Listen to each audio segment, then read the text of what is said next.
আসসালামু আলাইকুম। সবাই কেমন আছেন আমার বন্ধুরা? আলহামদুলিল্লাহ আমি ভালো আছি।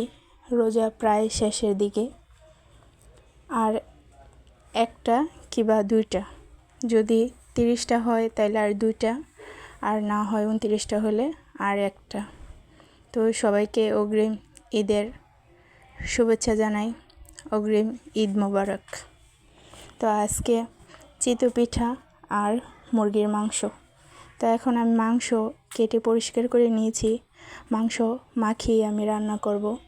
তো এখানে একে একে মশলা সব অ্যাড করে দিচ্ছি। ভালো করে মাখিয়ে আমি প্রেসার কুকারের মধ্যে মাংস রান্না করে নেব।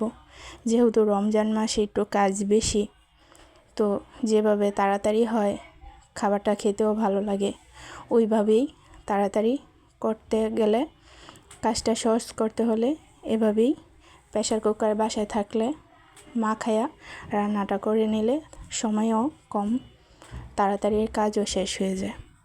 যাই হোক, সব ময় মশলা মেখে আমি মাংস প্রেসার কুকারে বসিয়ে দিলাম।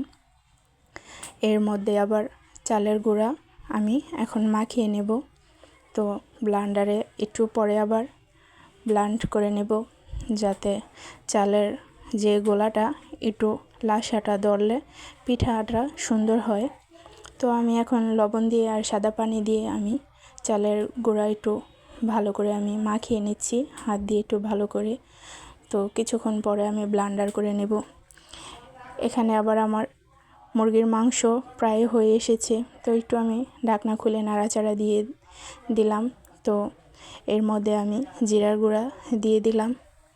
তো মাংস হয়ে গেছে। এর মধ্যে আবার আমি চালের গুঁড়া ব্লান্ডার করে এখন নেব।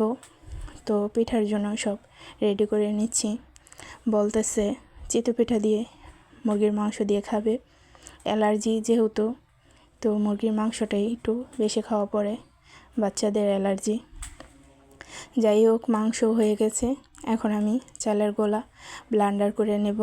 তো পিঠা আমি বানিয়ে নিব। এভাবেই আমি ব্লান্ডার করে নিয়েছি।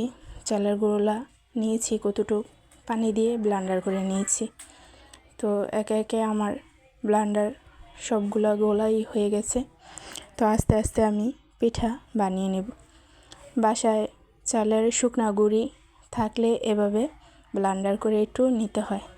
আর যদি মানে সাথে সাথে চাল গুঁড়া করে আনলে ভিজিয়ে, তাহলে আর এভাবে নিতে হয় না।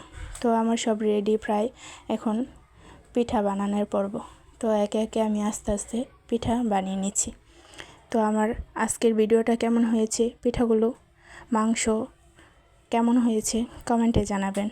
আপনারাও এভাবে বাসায় তৈরি করে খেতে পারবেন। তো আজকে আমি একে একে পিঠা সব তৈরি করে নিচ্ছি, সবাই আজকে খাবো। তো আপনাদেরও পিঠার মাংসর দাওয়াত রইল। সবাই ভালো থাকবেন। আল্লাহ হাফেজ।